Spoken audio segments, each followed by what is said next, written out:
Welcome back, and thanks for tuning in to Midlife by Design. I'm your host, Lori Lisai, human design teacher and midlife coach, here to help you use human design to shed the shoulds and be who you came here to be.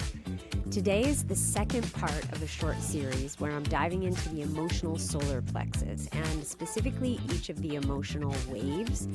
We look at the themes for each wave, how they are connected through circuitry, and then most importantly, what they mean for you in midlife and some practical tips for how to navigate through some of this emotional energy you may be experiencing. Hello, hormone havoc. I will just tell you a little side note here that, oh my God, the perimenopause brain fog while I was recording this episode was crazy. So anyway, I edited it as well as I could, and I think you're going to enjoy it. But I just wanted to mention that because number one, I always try to keep it real here on the pod. And number two, just in case it sounds choppy to you or whatever, that may be what you're hearing. So if you want to start experimenting with human design with other midlife mavens, then I want to invite you officially today to join the Midlife Magic membership. So this is a beta launch, but we're going to jump in, we're going to get messy, we're going to have some fun this summer, and we're going to start June 16th. Like, I'm ready. Let's go, chicas. So the link is in the show notes, and I so hope to see you there. And one more thing for the locals listening, I am teaching a perimenopause and human design in-person workshop on June 24th in Montpelier. So if you're in the area, I would love for you to come vibe with me. The registration link is going to be in the show notes for that as well. All right, let's dive into the emotional solar plexus. Hello, and welcome back to Midlife by Design. Today, we continue our deep dive into the emotional solar plexus and looking at how our emotions function during this phase of midlife and going through perimenopause. So if you don't have your chart, you probably want to pull it up really quick and just look to see which emotional waves, if any, you have. And again, if you don't have your chart, go to my website, lorilisai.com. That's LORILIS as in Sam, AI.com, and go to get your chart and put in your birth information, download it. So once you have your chart, if you look at the emotional solar plexus, which is the inward facing triangle on the lower right hand side of the chart. If it is white, that means you're undefined. And if it's colored in, it means you're defined. And only if it's colored in will you have an emotional wave. And listen, when we lean into our emotions and we can learn to trust them and trust that they are delivering wisdoms, then that's when we unlock the adventures that we really long for. And honestly, just the human experience, right? And I think that so many of us are afraid of feeling deeply because it's vulnerable. When we feel deeply, it opens us up to potential hurt, but it also opens us up to the joy and beauty of life and the depth of the human experience. So yes, loss and disappointment can happen when we open ourselves up and really allow our emotional waves and emotional landscape to fully express itself. And plus also, that is part of why we came here to be in this human suit. So the emotional solar plexus is both an awareness center and a motor center. And at least for now, right? And because of that, that means that as a motor center, these emotional waves and expressing our emotions fuels our creativity. It fuels our ability to take action. when we allow that easy flow of emotion. So remember that emotions are energy in motion. And if you think about it that way, I think it also helps you to potentially separate yourself a little bit from the feeling and from making it mean something about you as a person when you are feeling certain things. And just looking at it like, oh, here's some energy moving through my body. So there are four different emotional wave types, and we're going to dive into those specifics today. So I would love for you to look at your chart and see, do you have, if you are defined emotionally, just one emotional wave, which would mean that if you're looking at the solar plexus, you're going to have one of those channels coming off of the solar plexus will be colored in. And on my chart, it'll either be that golden color or that teal color. The channel itself will be. So, how many of those do you have coming off of your solar plexus? So the first channel and wave is called the source wave, and it's the 59.6, which connects the sacral, which is the square at the toward the bottom of your chart, to the emotional solar plexus. It's that little channel there. And the 59.6 is what it's called the source wave because the idea in human design is that this is where all emotional energy starts.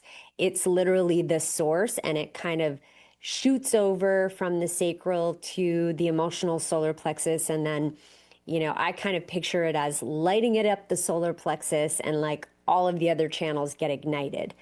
So, this is where the energy starts. And if you have this particular wave, there are a couple of things to know about it. First of all of the emotional waves, it is the most subtle. It is the most, I don't say even keeled. It doesn't have the highs and lows that the other waves have. So this source wave is also very tribal. And the circuitry is something that we haven't talked about yet on the pod, but I'll talk about it a little bit because it's important to understand that this energy is very tribal. This is the channel of intimacy. This wave breaks down barriers to build bonds. There's some beautiful alliteration for you. It's got this aura busting, aura penetrating energy. So almost similar to the aura of a projector that is piercing. This is similar in that it just breaks down barriers, and it's this super powerful, attractive energy here as well. And what's important to understand if you have this energy is that you want to bring the tribe together. You want to make sure that the tribe is staying together and looking out for one another. So this wave doesn't get super charged up. It is back to the idea of being relatively subtle. It's pretty chill most of the time, but it does have this sort of unconscious energy of just busting through. So it's important to know if you have this wave that your aura is going to carry that energy. So if you say you're emotionally defined, I think people expect that you're going to be a super emotional person. And this one tends to be the least traditionally emotional or emoting regularly than some of the other channels. Now, another thing that can affect how your emotional wave expresses, regardless of what emotional wave you have, is if it's unconsciously defined versus consciously defined. So you may have the 59.6 as an example, but if it's colored in that golden color, that means it's unconsciously defined. And that means that other people are going to feel it probably before you do, which It's kind of weird, but when you learn to start to identify that and you can talk to the people around you and have open conversations about it, then you can start to understand and see the patterns yourself.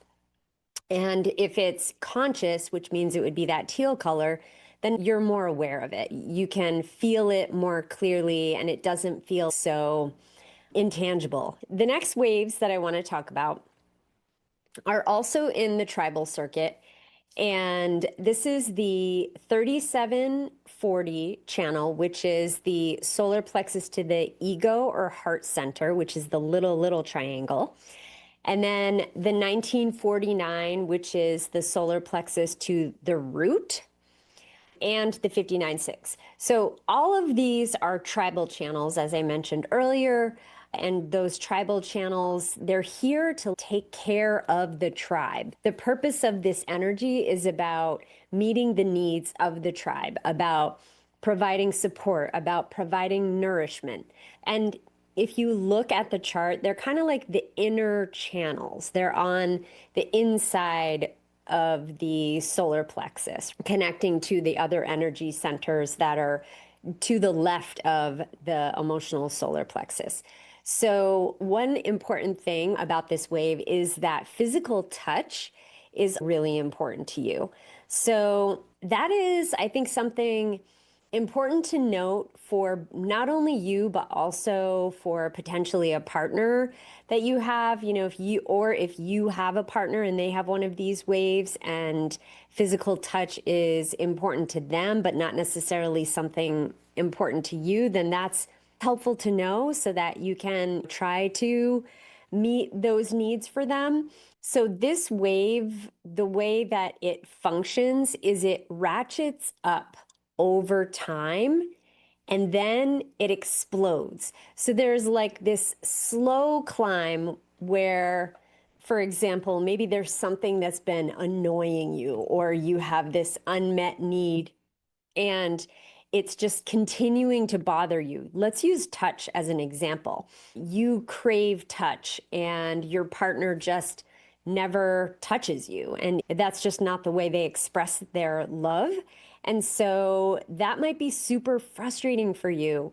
Say you're a generator, and what will happen is each time, let's say you get home from work and you're hoping for a hug, and there's just like, hey, how was your day? There's really nothing. And that little missed opportunity there could be something that kind of just starts to ratchet up your emotional wave. It's like something on the radar, it's like a point of tension.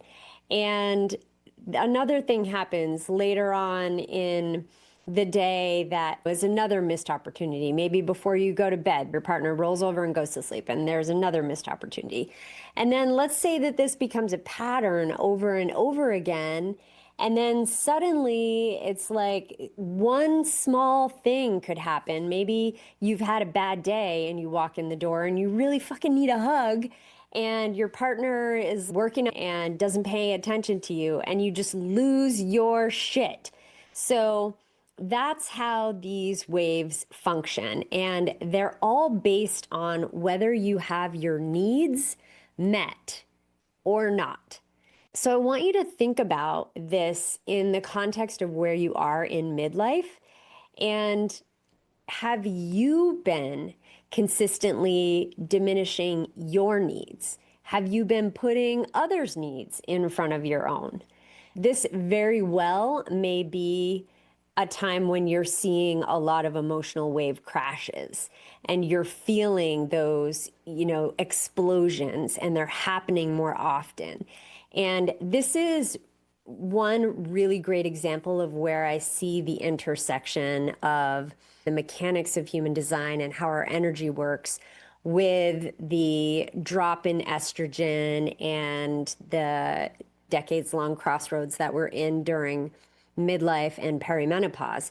If you have one of these tribal waves, which are, again, the emotional solar plexus to the ego, that's the 3740, the solar plexus to the root, which is the 1949, or the solar plexus to the sacral 59.6. If you have any of those, then your needs being met, that is so integral to your energy.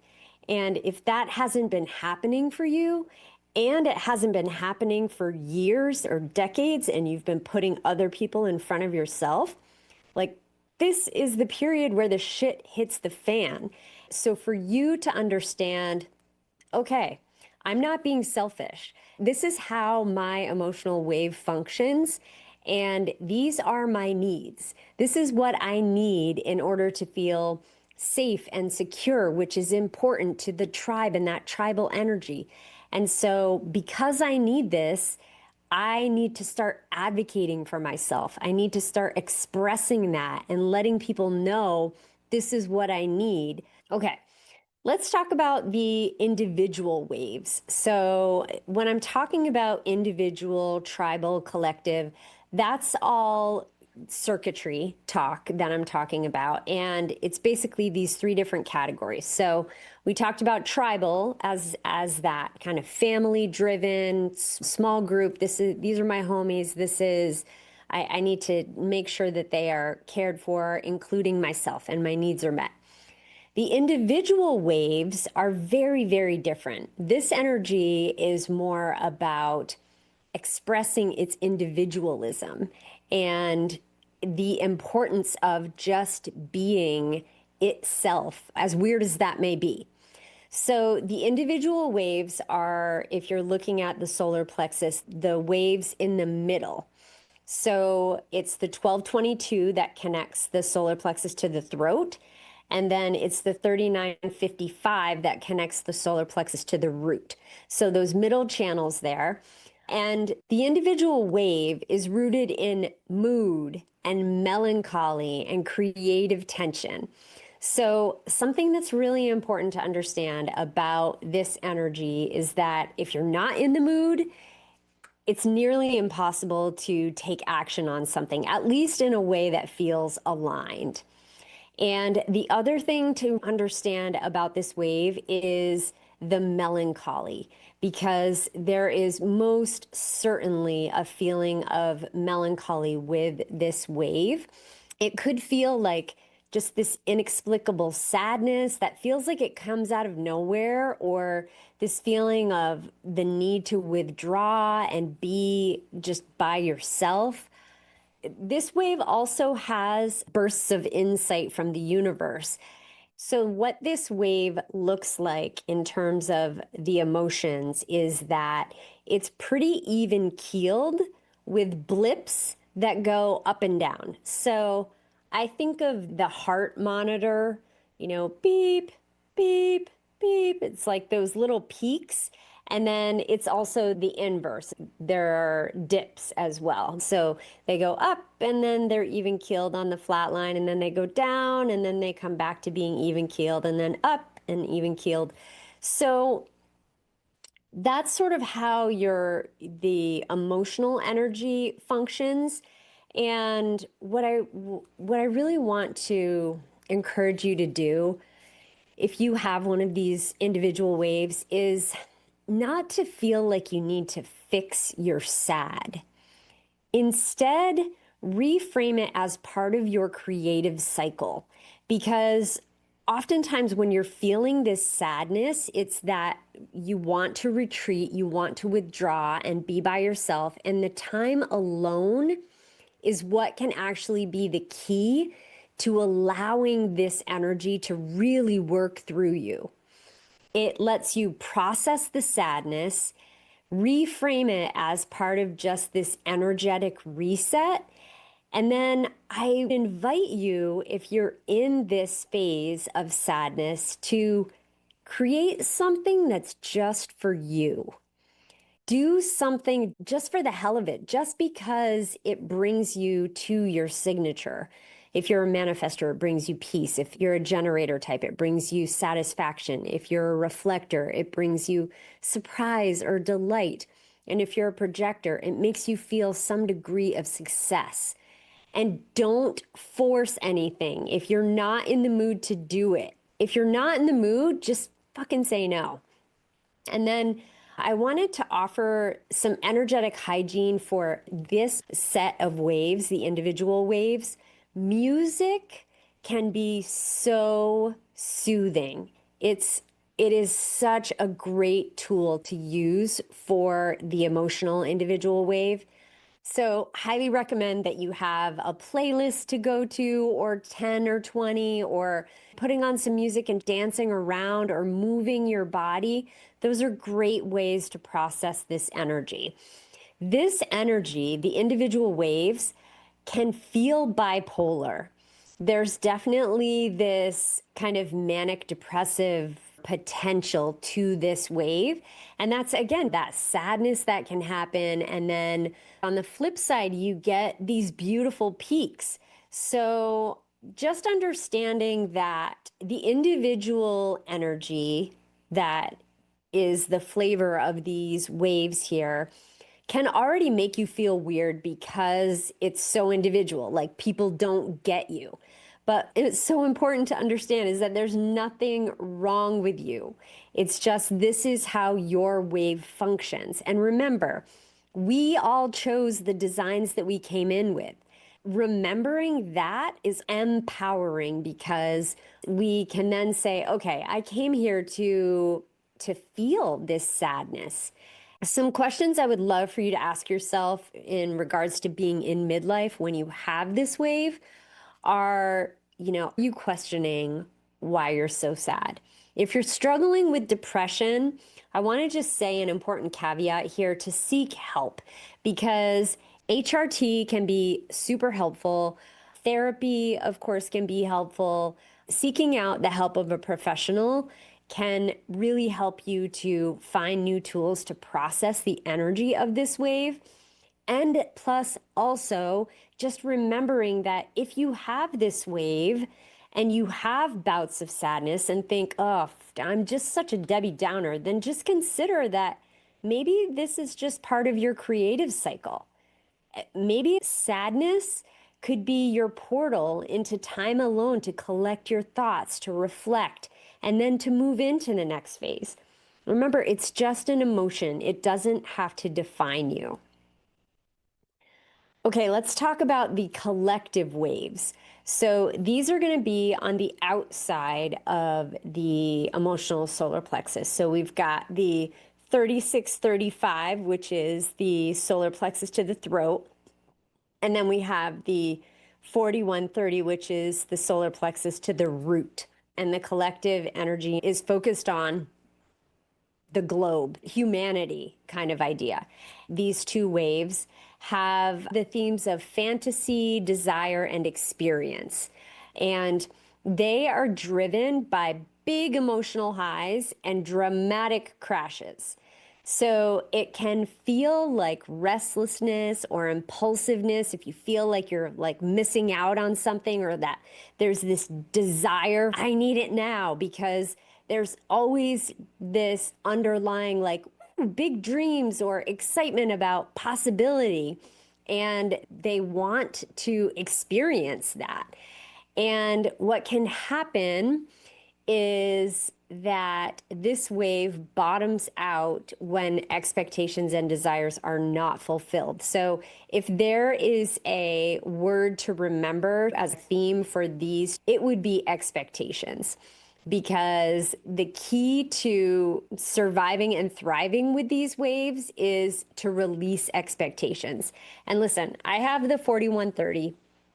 It is unconsciously defined in my chart. So remember, that means that I am less aware of it. Although spending so much time alone as an entrepreneur, I would say that I'm much more aware of it now than I ever have been.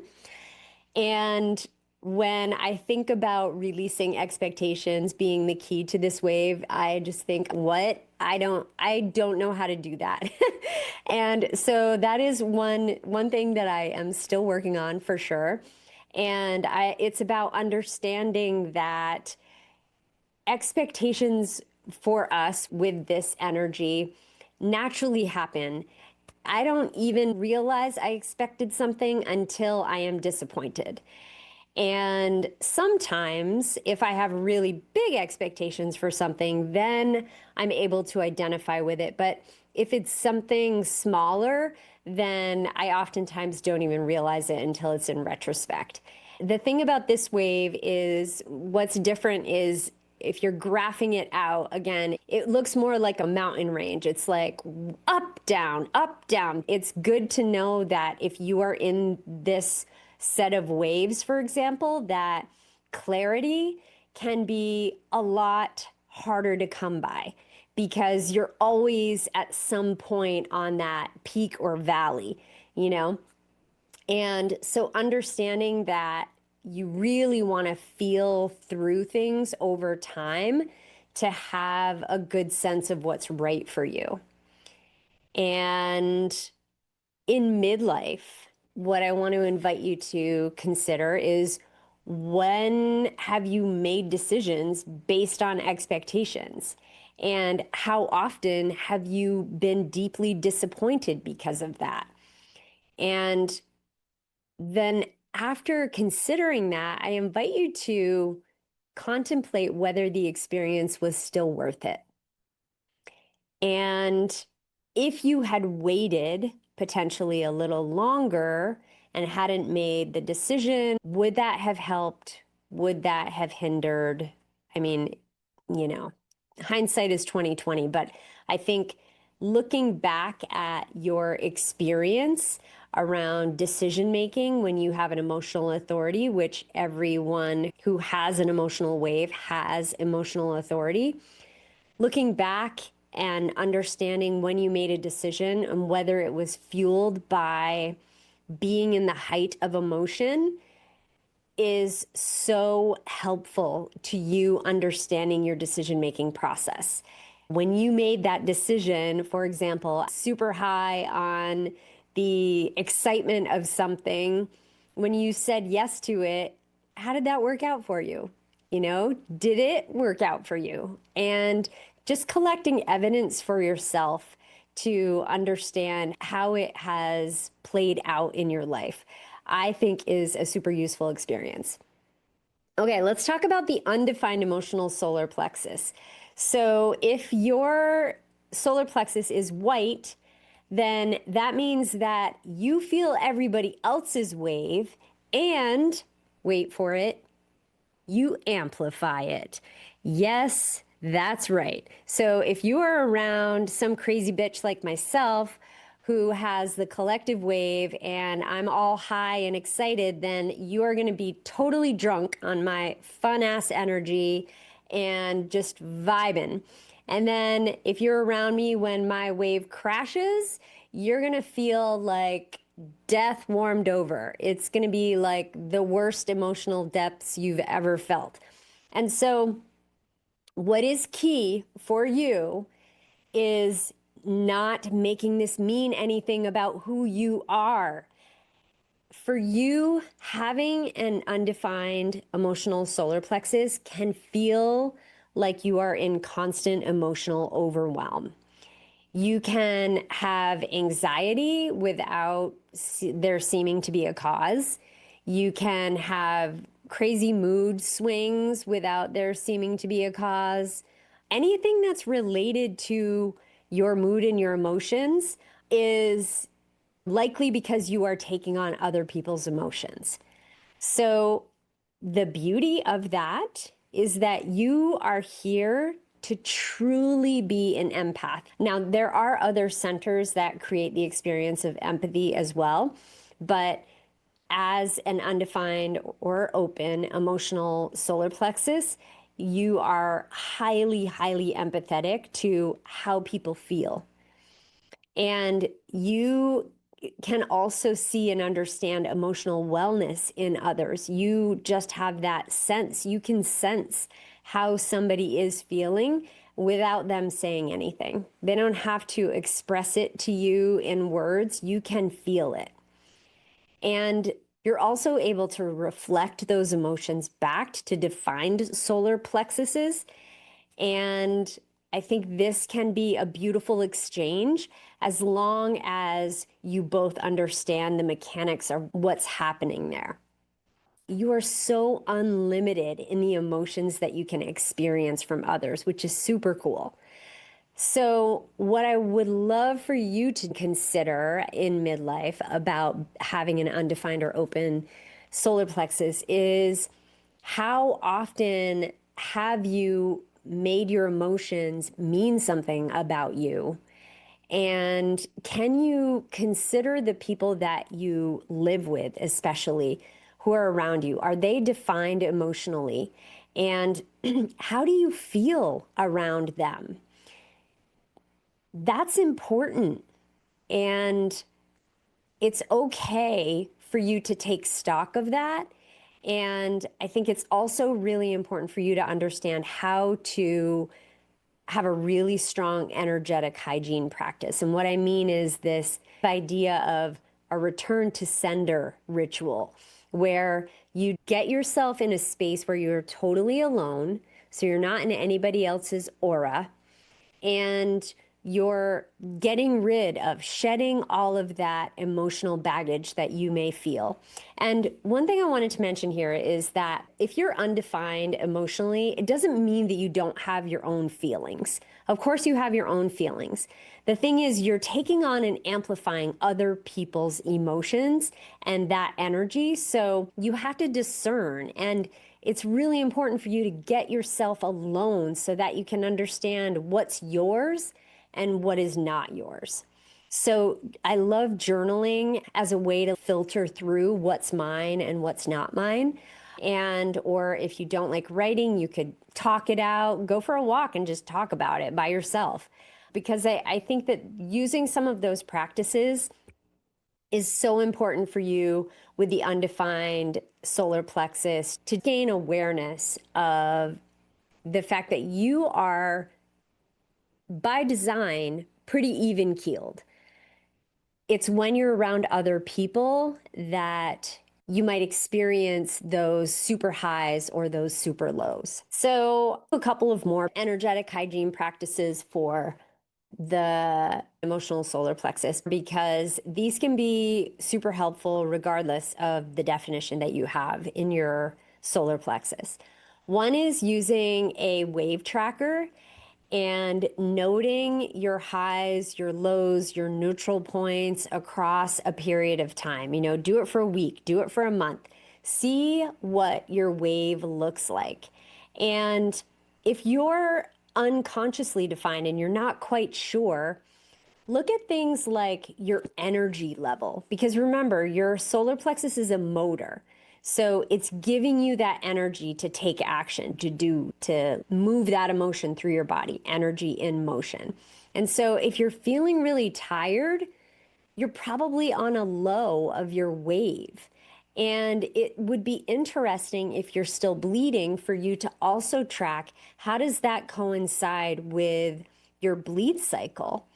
And if you're not bleeding anymore, then it's another way for you to start looking at the different cycles that are happening in your body.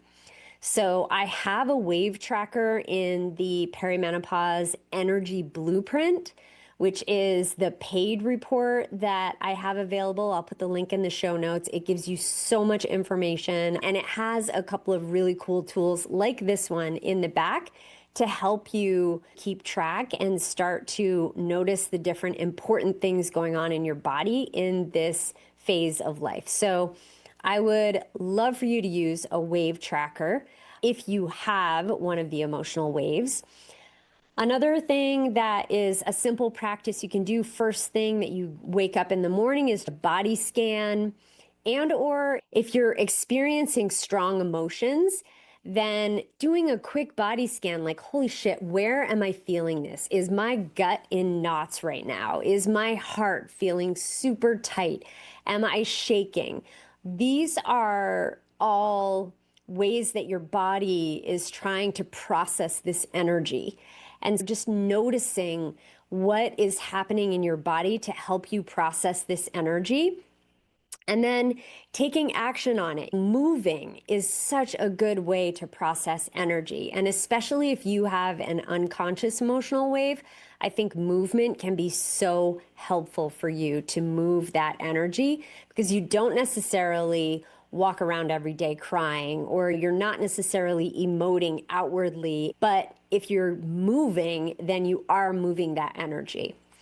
Another practice is like nervous system calming techniques, like taking a warm bath with some Epsom salts to draw out that energy.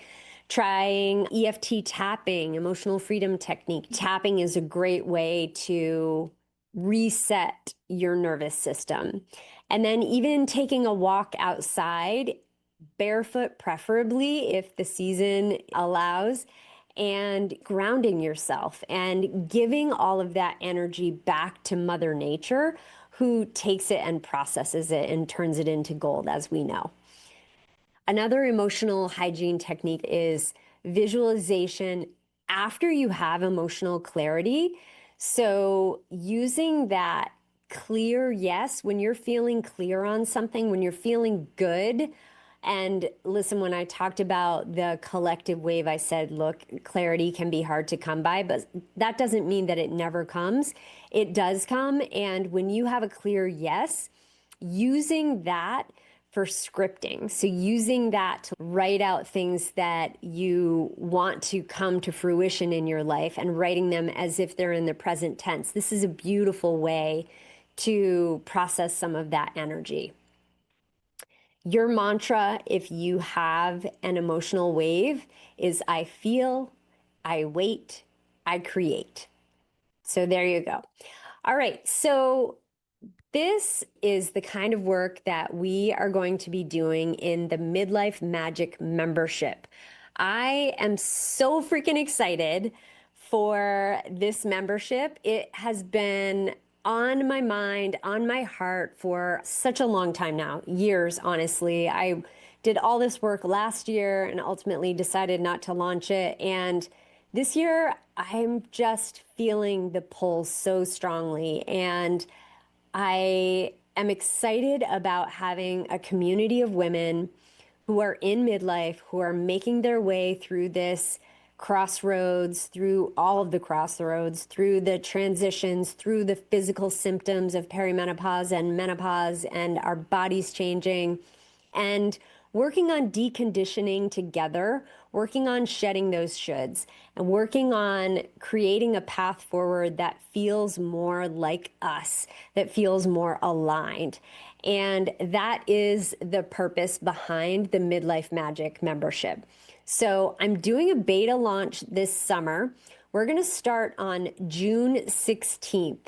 And this episode will air 1 week before we launch. So I'm going to leave the link in the show notes. We launch on June 16th, and I hope to see you in there. I am so very excited. Please feel free to send me a DM on Instagram or Facebook if you have any questions about it. Also, I would love to hear what your emotional solar plexus looks like. Like, are you defined, undefined? What has your lived experience been? And what wave do you have, or waves? Some of you may have multiple waves, which is another journey in and of itself, understanding all of the different waves that you may have and how to process the different energies happening there.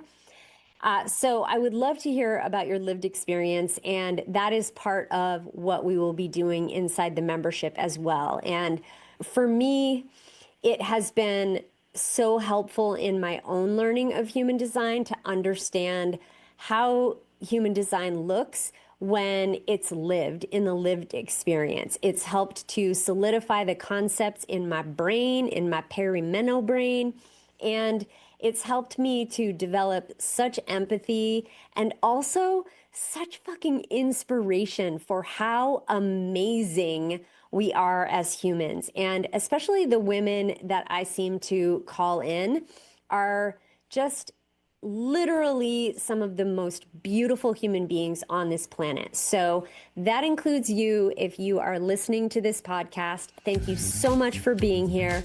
Till next time. Thank you so much for listening to today's episode of Midlife by Design. I really hope that it helped you find some clarity around what might be happening with your emotions during this midlife phase. And yes, hormones are going to have an impact on how you feel. And plus, also, I think that understanding your human design and your unique emotional landscape and how you are meant to process and experience emotion can be an absolute game changer and can give you so much permission to feel the feels in the way that you are meant to feel them. So if you didn't listen to the first part of this series, then go back and listen. That's episode 61, which is linked in the show notes as well. And again, if you are interested in the membership, I invite you to join me. I am so excited for this experience to get moving and for us to come together and just start sharing our stories of lived experience and what it looks like and feels like. And the registration page has all of the information about what's included, what it's going to look like for this summer. This summer is a beta launch, so it's kind of the membership light at this point, which I think is appropriate for the summer when people oftentimes have a lot going on, but at the same time, it's a great time for reflection. So I would love to see you in the membership. And as always, I am sending you the strength to let go of what no longer serves you, joy to fill your days, and the clarity to be who you came here to be.